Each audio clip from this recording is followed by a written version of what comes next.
Hello and welcome to episode 35 of the Oncology Journal Club podcast. You're here with Rachel Babin and the OJC team. Do you remember dropping an old coin into a glass of cola?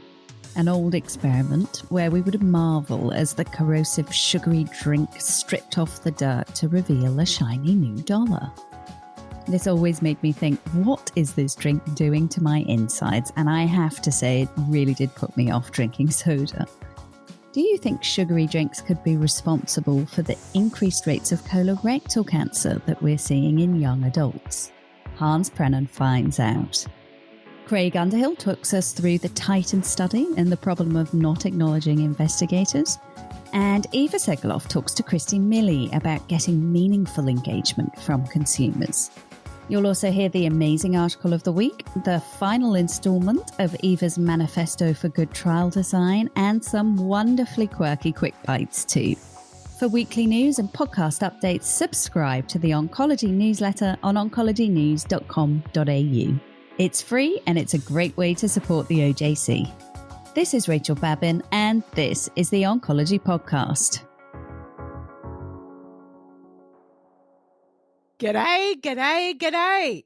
It's lovely to see you, my friends. Hans, over in Europe, is the sun shining? This weekend, finally, we will see some sun. So I'm looking forward to that.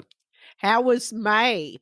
May was, I think, the coldest May I've ever seen. It was, I think, around 10 degrees a whole month. Rain every day.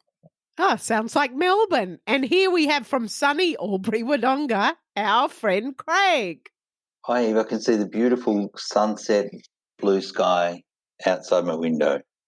Gorgeous. Well, we've got another action-packed OJC and nothing better than to sit around and chew the fat about the articles of the week. I have a question for you, though, Hans, about the practice in Europe of involving consumers in research grants, in committees in the hospital. What's the attitude over there? I must say, Eva, that there is some kind of evolution there, because when submitting for a grant, especially in the field of cancer, so not in all types of research, that it's now obligatory to have some advice from a consumer group.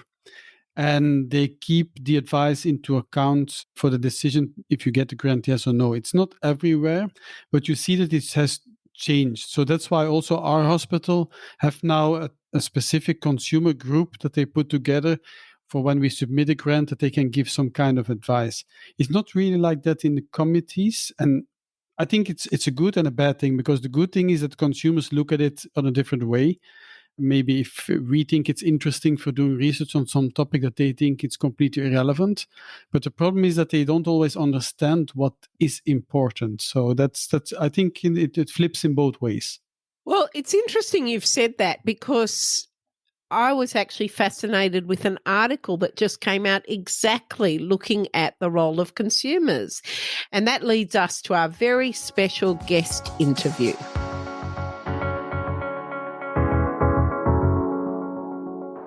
So welcome, Kristi, to Oncology Journal Club. This is going to be a great interview. Thank you so much for having me, Eva. I'm very excited. So, Kristi, tell us a little bit about yourself and how you came to write the paper that we have picked as one of our discussion papers this week. Certainly. I'm an early career researcher and I come from a lab background. So my PhD was actually in comparative oncology, looking at dogs as a model for breast cancer in women. And I moved to the organisation that I now work for, which is very different, which is PC4. We're the Primary Care Collaborative Cancer Clinical Trials Group. And it's a mouthful, so we always just say PC4. But coming from that background and then moving into primary care research, the idea of consumer engagement was quite new to me, because my consumers were dogs. It wasn't something I'd thought about. And it felt like a great opportunity, being new in the role, being national manager, to take on a project that looked at how my organisation had engaged in consumer engagement, and the outcomes would give me opportunities to improvement, but it was a learning experience for me the whole way through as well. So that's really why we decided to take it on board and give it a shot. Fantastic. So you published an original research paper with your colleagues from your PC4 group entitled Long-Term Consumer Involvement in Cancer Research, Working Towards Partnership. And I think this is of great interest because I don't know anyone who doesn't think that consumer engagement and involvement from absolutely grassroots in everything to do with cancer care isn't important, but it's how we do it. How do we do it so it's not tokenistic? How do we do it so that the consumer really does represent the very broad range of patients and families that we encounter? I think how we do consumer engagement and how we do it well is the million-dollar question. And I think there's so many ways to do it and so many elements that you can build in. And so for our study, what we were interested in and what we think differentiates us from what's already out there in the literature is that we wanted to look at consumer engagement in our community advisory group that had been in existence for nearly a decade. So many of these consumers had been working with us for up to 10 years, and we were really interested in that long-term aspect. How do you keep consumers engaged with you? I wanted to know what we were doing right, facilitators, and what we were doing wrong, the barriers. And when we look at what's out there in the literature at the moment, most of it is around the setup, the initiation of consumer engagement, how you as a group or an organisation might think about making those first steps into consumer engagement. And what we really wanted to look at was how do you keep that going? What's going to make you successful in the long term? So, Kristi, tell us in detail what you did in the study and which consumer groups you engaged and what you all talked about. So we engaged with our own community advisory group, the PC4 CAG, and originally our community advisory group was also shared with another clinical trials group, POCOG, which you may know, that work in the psycho-oncology field. And what we did was a qualitative study where we identified CAG members that were either still current members or had recently resigned, and we interviewed them about their experiences with our group over the past however long they'd been with us. And to complement those qualitative interviews, we also undertook an audit of all of our internal documentation, and we also looked for references in minutes and workshop events that also had direct feedback from community members about their experience with us, where they may be raising issues or things that they'd like to see PC4 doing. And we pulled that data together and then undertook a thematic analysis to look at barriers and facilitators from those consumers' point of view. So, Kristi, in layman's terms, what do consumers least like about how they interact with oncologists and the hospital system in terms of their input, not into direct care, but their input into research or systems change? I think I'll answer that from the perspective of their engagement with us as an organisation, specifically talking about oncologists or researchers or people, developing research. They actually had really glowing responses about their experience. One of the things that they felt PC4 did really well was in meetings and workshops that we coordinated that involved community members from our CAG, along with researchers, oncologists, GPs, nurses, that they felt equal in all of their engagements with different healthcare professionals. They felt that their voice was heard and that the comments they made were respected and taken on board by the researchers and incorporated into that development of the research project that they were helping to design. Barriers around that were more about pressure. It was about balancing their life, their volunteer life, their family life together, and thinking about research development. This particularly came forward in the pressure that researchers have to get a grant in, and then that flows on to consumers having a short turnaround time to provide input. And that was one of the biggest negatives that they felt, was this pressure to get a response quickly because a researcher needed it, regardless of what else was going on in their life at the time. Kristi, I think there's a little secret that that the researchers don't enjoy doing it at the last minute anyway, but either. but that's always how it happens. But yes, that would be quite an impost, and I can confess to being guilty and ringing up either for my group or on behalf of someone else, giving the consumer a very short time. And I can understand how that would be a little bit insulting even, because it's as if they don't need to understand it because there's not enough time to do that. I think you're right. And if you extend that idea a little bit, because a big part of consumer engagement is meaningful engagement. And when you ask consumers to do something on that tight timeline, they tend to feel then that their input is tokenistic and it works against you in the long run because they don't think you're listening.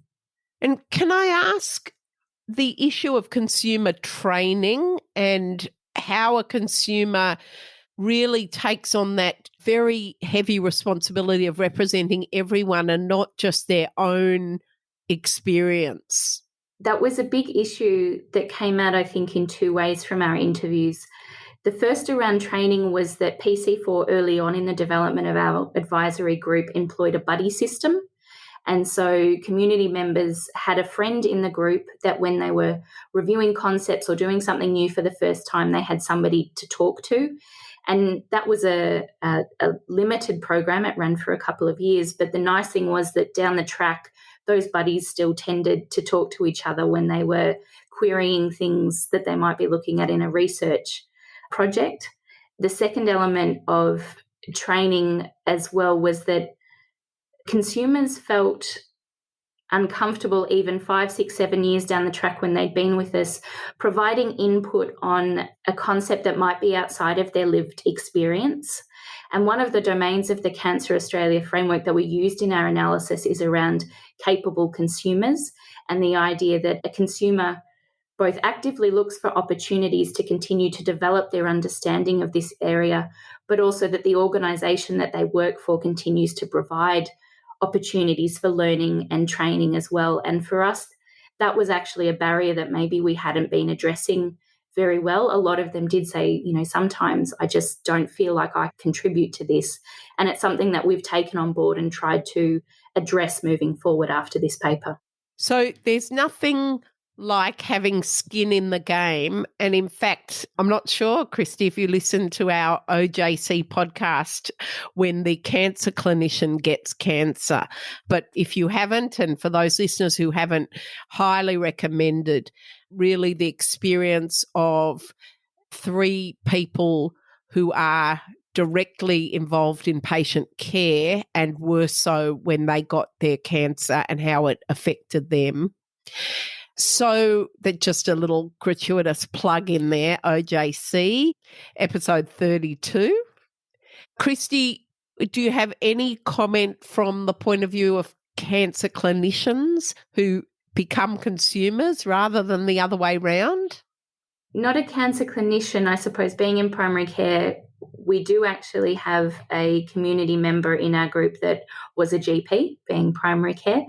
He provides his input solely from his interest and his experience in cancer and tries where he can to remove that background, his medical background, and think solely as a cancer survivor, what can I contribute to this? But I know that he's definitely struggles at time, and he absolutely loves to ask questions that stump the other GPs and catch them in their trial design. He loves it. Yeah, no, that's great. And in our podcast, we also heard about trying to separate and divide, but it's the same person, so it's not always that easy. Look, Kristi, it's been really wonderful interviewing you. It's a really important topic. I hope that everybody reads the paper on the link in our Oncology Journal Club podcast to our website, and we'll hopefully speak to you again in the near future. Thank you very much. Thank you very much for having me. And if I could, just as a last comment, because I think for me this piece was a real learning study, and we're talking about people maybe moving into and trying consumer engagement, is that what we learned from this study really is that tiny steps make a big difference, and any steps that you make to try to start to bring consumers into the development of your research and the conduct of a trial from the idea through to dissemination makes a world of difference. Thank you so much for having me on. Great point. Thank you.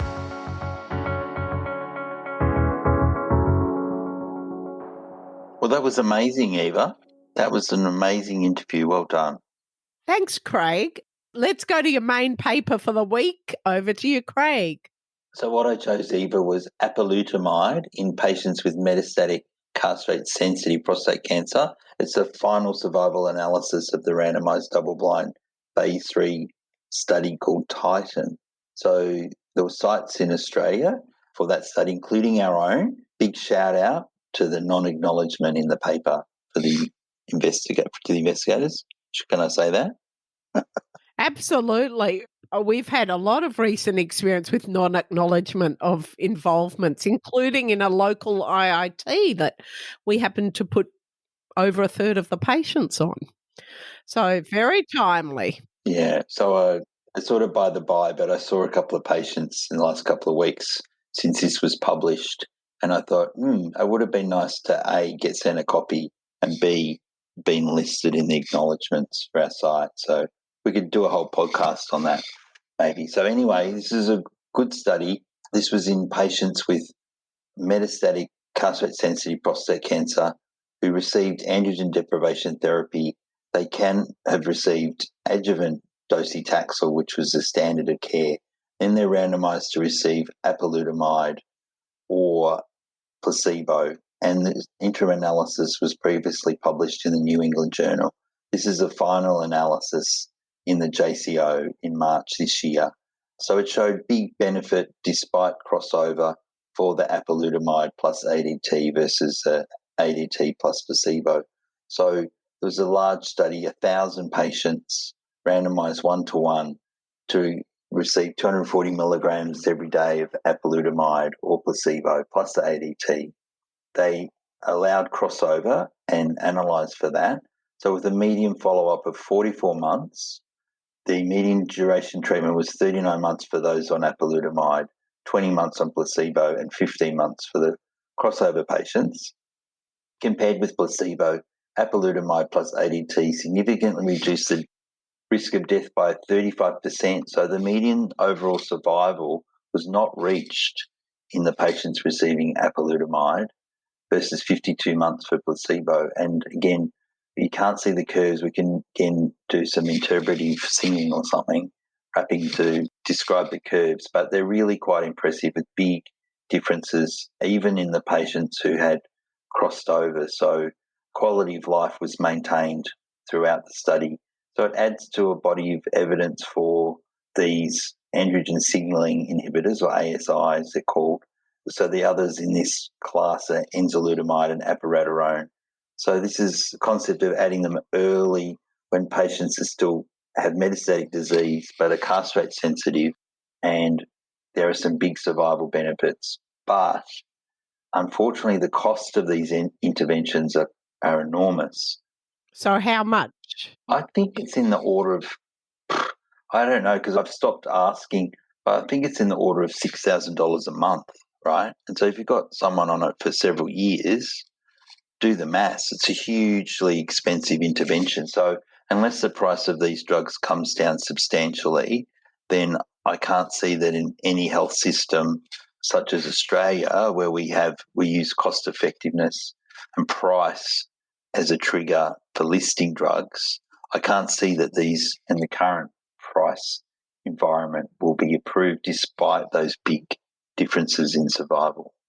But don't you think there's a problem in that we only measure the cost of the drug? We don't measure cost of the opportunity cost. We don't measure the fact that the person's still looking after the grandchildren or even at work or not using hospital facilities. So just an absolute, the drug costs this and this drug costs that and this is more expensive. So we've got to get better at that, don't we? I don't think that's maybe entirely correct, because I think in the Australian system, in the pharmaceutical benefit scheme, they do actually look at that information, so it's quality adjusted, life years saved. So I think all of that kind of information is submitted and considered. No, quality doesn't really include opportunity costs. There's no economic cost for someone continuing to work or, as I said, looking after grandchildren so that the mother could return to work, perhaps. All of that is the quality adjusted life years. We should do a little episode on it. Yeah, that's a great idea. I just, like a rough calculation, if you just said 6,000 a month times 12 times 4 years, that's $288,000. So it's quite an expensive intervention. Yeah, but all interventions are, it's all much cheaper if we're all dead. Yeah. So I think, I think Hans is doing that intervention. Are you there, Hans? And a little bit of a segue into our access program update. So in a slightly different population, which is in the castrate-resistant population with no measurable metastatic disease, so patients with a rising PSA, you can't see on conventional CT or bone scan metastases. There is now an access program for darolutamide.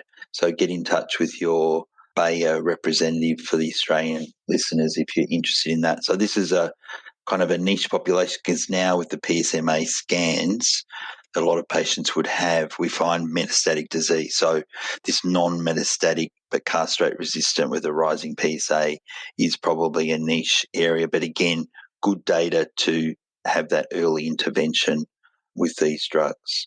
Thank you, Craig. Well, Hans, have you got another enlightening article for us? Hans, can someone wake him up? Hans. Actually, yes, I'm awake. I'm here. Oh, there you are. So my topic this week is, are sugar-sweetened beverages contributing to the rising occurrence of colon cancer in young adults? As you know, I discussed in a previous podcast that at least in some countries, the incidence of colon cancer has increased. But if you look at older people, we see a stabilizing or failing rate. So the question is, why do we have an increased incidence in young adults? So, of course, if I ask you what are the possible risk factors, I think you will answer unhealthy diets maybe, and maybe sugar-sweetened beverages. But then again, if you look at previous studies, they found no association between soft drinks and colon cancer. But they have focused on older onset colon cancer. So the question is, in Gut Her et al., he examined the association between sugar-sweetened beverages intake and early onset colon cancer. And he found actually, compared with those consuming less than one serving of soft drinks a week, so those that barely drink soft drinks, and the ones that drink more than 2 a day, that he found a twofold greater risk of colon cancer in young adults. So, Hans, there used to be that big ad campaign, Coke Ad's Life. Yeah. So you mean they were lying? Yeah, indeed. So I would sue them. Really? I reckon so. Coke kills. Go ahead.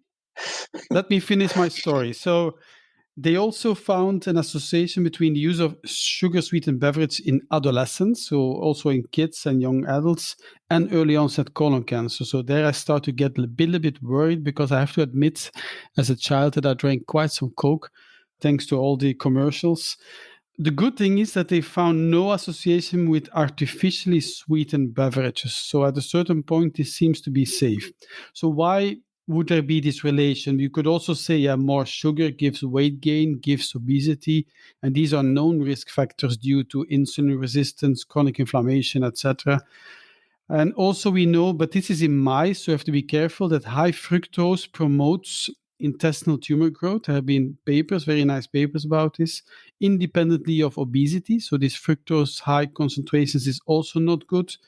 But I have to admit there are some limitations of this study published in Gut, because the association between more soft drinks and physically inactive and poor diet quality, so there is a risk of bias. This is an observational study, so you cannot rule out that the ones that drink a lot of soft drinks are also maybe more inactive, maybe eat more McDonald's, whatever.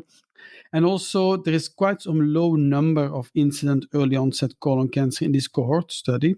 And finally, there was also no data on the pathogenic germline mutations for the inherited syndrome. So maybe these younger patients, some of them inherited syndrome, so we don't know this. So it's always the conclusion of every paper is needs to be validated in larger studies across different populations. Back to you, Eva. Oh, thanks, Hans. Hey, Craig, I reckon Hans drank lots of Coke because he thought he wanted to be one of those cool guys on the ad. What do you reckon? Yeah, but, pretending he was at an Aussie beach, sliding down the sand. Absolutely. Yeah. Okay, so look, it's my turn, I think, and I am going to finish off the triptych, the third installment of the amazingly excellent paper by our friend Bish and co, looking at magnitude of clinical benefit scoring, but as I've said before, really a manifesto of how to do a good trial and all the tricks and traps of how to interpret trials that may seem good but may have some serious methodological flaws. A plug for our previous 2 episodes where I discussed this paper. I've discussed it in 2 previous episodes. Here is the final 2 issues that were highlighted in the paper in view of looking at biases in study design, implementation, and data analysis that would distort the appraisal of clinical benefit and therefore the ESMO magnitude of clinical benefit scale.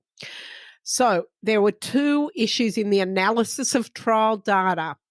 One relates to conjectural findings from exploratory and unplanned analyses. Now, we know that findings that are based on pre-specified endpoints and the statistical plan are called confirmatory findings. But boy, don't we hear a lot of post hoc and exploratory analyses, and these are called conjectural findings. Now, this usually happens when the primary analysis population shows either a very statistically significant but small magnitude benefit, or where you don't even have a benefit, and then there's an attempt to go back and define a subpopulation where the treatment might be effective. So in the ESMO magnitude of clinical benefit scale version 1, the current version, you're allowed no more than 3 pre-specified subgroups, and you're not allowed conjectural findings, one exception, and that is plausible new genetic biomarkers. So the illustrative case is the Affinity trial, which looked at adjuvant pertuzumab in HER2-positive cancer. There were 12 post hoc subgroup analyses, and they eventually found it was better in patients who had node-positive disease. Now, the ESMO clinical benefit scale only scored the confirmatory findings and not these conjectural findings. However, for studies like the IPASS trial looking at EGFR mutation status in lung cancer and anti-EGFR therapy, or the same with the anti-EGFR monoclonal antibodies in the PRIME and CRYSTAL colorectal studies, then the conjectural findings are highly significant because they're based on biologically plausible subset. So, shortcoming is that the magnitude of clinical benefit scale does not state this exception for post hoc biomarkers, and that will be reviewed in the next version. So my final piece from this wonderful paper is about informative censoring.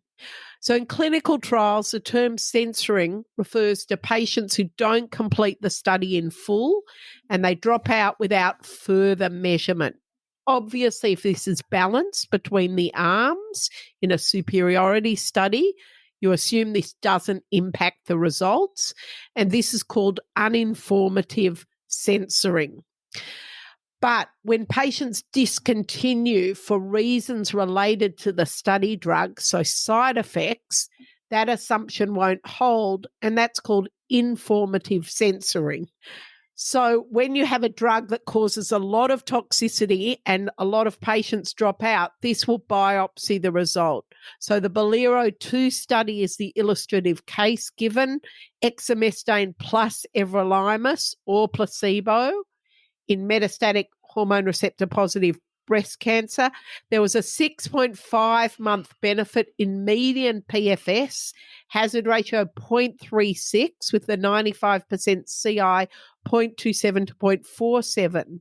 But if you take into the fact that 19% of patients in the everolimus arm discontinued treatment due to adverse effects versus 4% in the placebo arm, and you reanalyze and you use an endpoint that includes discontinuation as well as progression or death, so that's time to treatment failure, that median gain comes down from 6.5 months to 1.1 months, which was not statistically significant. And so this will also be included in version 2 of the ESMO Clinical Benefits Scale. So that has been an epic, a Old Testament, New Testament and beyond of clinical trials. And the Quran. And the Quran, the Bible, the Kama Sutra, everything. Kudos to the authors. Everybody should read the paper. I think it's time for quick bites. Hans, what have you got? Actually, I've selected 2 quick bites this week. The first one is in Clinical Cancer Research, published 2021, end of April, by a Japanese group. And you know that we give PD-1 blockade in MSI-high tumors, especially in GI tumors. For example, it can be gastric or colon or whatever. And they have analyzed in 45 patients with gastric, colon, cholangio, pancreatic, and duodenum, all MSI-high, treated with anti-PD-1. They wanted to know whether there are some kind of biomarkers to predict response, because as you know, it's around, let's say, 50% that respond sometimes. So they performed whole exome sequencing or targeted NGS, and they found that among all the common alterations, only P10 mutations were associated with response. So it means lower response when you had a P10 mutation. So it was around 12 versus 55% response, and also much shorter PFS. The second thing they found was that a low TMB also had lower response rate in comparison with high TMB. And this was black and white. This was 0 versus 50%. So it seems in their small study that TMB is a very good marker. And surprisingly, low TMB and P10 mutations seemed mutually exclusive. So they might both be negative predictors. So I think a very interesting study which has to be confirmed in a larger study. The second paper I selected is in Lancet Oncology, May 2021, by Salvatore Siena. And it's actually a paper that you might all know, but I want to repeat it. It's the Destiny CRC01 trial. We discussed it previously on podcasts, but now it's published finally.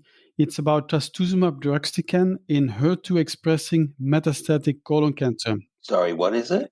I knew you were going to ask this. It's trastuzumab deruxtecan. Regalagalax. Yeah.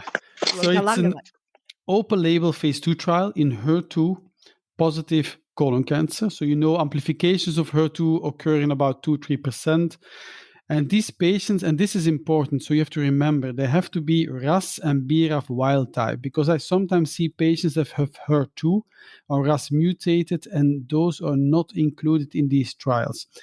So the patient had to be progressive after 2 or more regimens, so let's say the chemo-refractory ones, and they could have had HER2-targeted agents, so this is also important. They included 78 patients, and just to be very brief, they found a response in about 1 out of 2 patients, around 50% response. The only thing you have to keep in mind is a side effect of special interest, because there was some pneumonitis and interstitial lung disease in 5 patients. So this is a side effect which you have to keep really in mind when treating patients with this drug, which is a very good drug. Well, it's much higher incidence when it's used in the breast cancer population. So that mechanism and why that is still to be worked out, I think. Yeah, but it's something we have to really be alert for. Be alert, Craig. Wake up. I'm awake. So, Eva, And Eva, what are your quick bites? Okay. So here you go, our favourite topic. This was in JAMA Network Open, called Gender Differences in Physician Use of Social Media for Professional Advancement. So this was a survey. They had about 577 respondents, 56 of whom identified as women. About 75% were white physicians, not trainees. About equal number of men and women reported using social media to build their professional network, and about equal number, around about 68%, agreed that social media use led to increased collaborations. Now, the use of social media professionally improved job satisfaction for men in 57% versus women in 49%. Compared to men, however, women physicians were less likely to report that social media use expanded their research portfolio or resulted in speaking engagements or scholarship opportunities. Women were more likely to report that using social media built a support network. So the conclusion is that social media use by women physicians may not improve gender equity, and the same biases that lead to fewer opportunities for professional advancement for women appear to persist in the online physician community. So We're not touching that. We're not touching it. tweet that one. All right. A couple more quick bites. Second paper is the GO2 phase 3 randomized clinical trial published in JAMA Oncology, the effect of reduced intensity chemotherapy with oxaliplatin and capecitabine on quality of life and cancer control amongst older and frail patients with advanced gastroesophageal cancer. This trial had a randomization to 3 different levels of chemo doses, and then a randomization if the clinician was not sure whether to treat or not, to chemo or not treat, or no chemo. And the bottom line, reduced intensity chemo provided a better patient experience without significantly compromising cancer control and should be considered for older or frail patients. Everyone should have a read of that because we're constantly facing this issue, and we've talked about it many times on OJC. So, Craig, you're going to tell us what to do with adults who drink a lot of Coke. Exactly. So speaking of Coke, and it segues into what you just talked about, Eva, because again, it's a practical everyday issue, and it's an ASCO guideline update on the appropriate systemic therapy dosing for obese adults with cancer. So it's basically, without sort of sounding old, you know, when I was training, like a lot of the patients had a BSA of 1.5 to 1.8, but who has that now? And it's always an issue like, oh, I'm giving them big doses because of their BSA. But basically, the updated guidelines is that we should dose people based on that full weight. We used to think about, you know, adjusting for ideal weight, but we shouldn't do that. But it does point out that future research is needed, including the impact of weight loss and other measures of body composition on optimal dosing, and more customized dosing based on PK or pharmacogenetic factors. So, you know, our dosing is quite empirical, but the evidence we have to date based on 60 studies, including this review, is that we should give full body size based dosing of chemotherapy to obese and non-obese patients. So it means also if you go above 2, you also, because sometimes if it's above 2, we give cutoff at 2, so you have to go higher. So that's capping. Well, yeah, it's saying don't cut it off, yeah. Yeah, no capping. So I had this question from a registrar. I read that paper too, Craig, so great minds think alike. It says adjust your dose because of toxicity, but not because of weight. So, you know, and I get a bit nervous when you have people with BSAs 2.2, 2.3, etc. But the data suggests that you should go for it. And particularly in adjuvant therapy, there's data that, there is a compromise on curability if you cap your dose. Did you have another quick bite?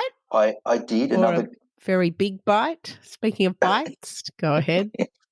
So the other one is Australian recommendations for the management of hepatocellular carcinoma, a consensus statement published in the MJA. So a group of clinicians, Australia, hepatologist, radiologist, surgeon, medical oncologist, palliative care physician, primary care physician, did a modified Delphi process to reach consensus on 31 recommendations for the multidisciplinary management of hepatocellular carcinoma in the Australian setting. So another guideline for people to look at.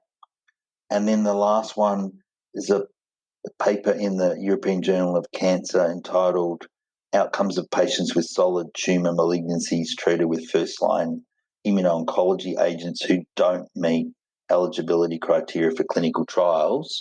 So this sort of segues a little bit into your amazing masterpiece over the last 2 episodes, Eva, on trial design. It's just pointing out the people who didn't qualify for clinical trials, their outcomes were worse, and a recommendation just to temper a little bit the enthusiasm of IO for those patients who would normally have been excluded from clinical trials, so the older, poor performance score patients. It's always sobering in the clinic, isn't it, when someone comes to you and says someone with advanced pancreas cancer, ECOG 2.5, and I always say go and read the papers and have a look at how many patients were ECOG 0 or 1.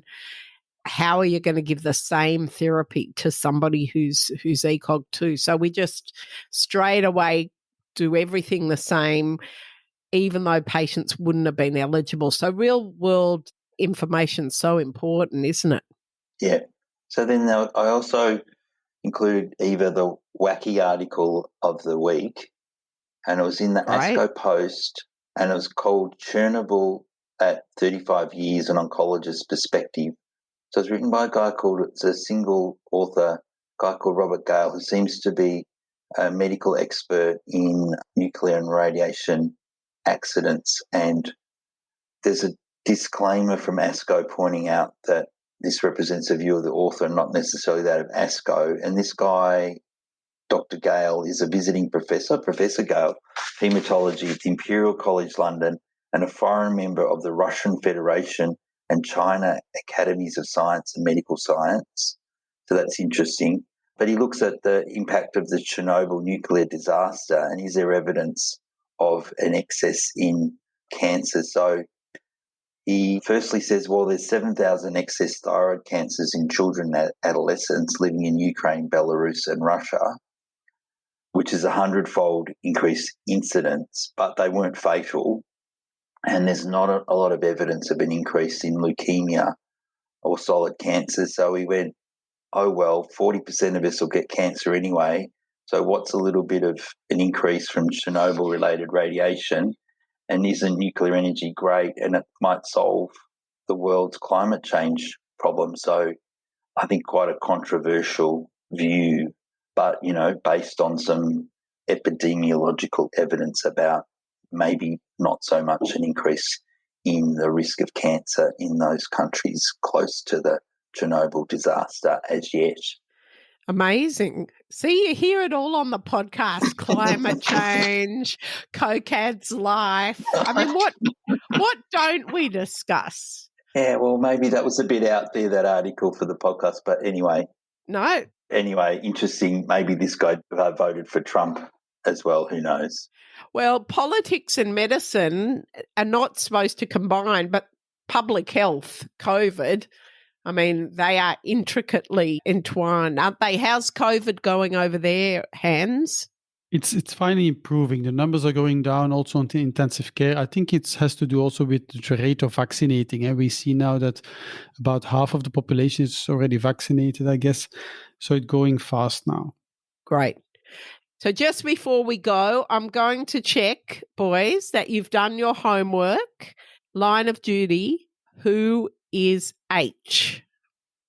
Craig? Do we have homework? I'm sorry, Miss Eva, you'll be singing that again. Okay, Hans, who is H? Miss Eva, I did my homework. So H comes from Harvey. So HRAS comes from Harvey. And it's actually J.J. Harvey. I thought it was some kind of singer, but actually it's a guy that discovered the oncogenic Harvey murine sarcoma virus in 1964 and published this in Nature.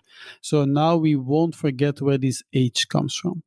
Mr. Harvey, 64, sarcoma. We could do a rap. Hans? No, it's time to end this episode. I'm ending it very quickly. Thank you. Thank you, Hans. Thank you, Craig. Quick, before Bye. you wrap, it's a wrap. Thank you, Miss Eva. You've been listening to the Oncology Podcast.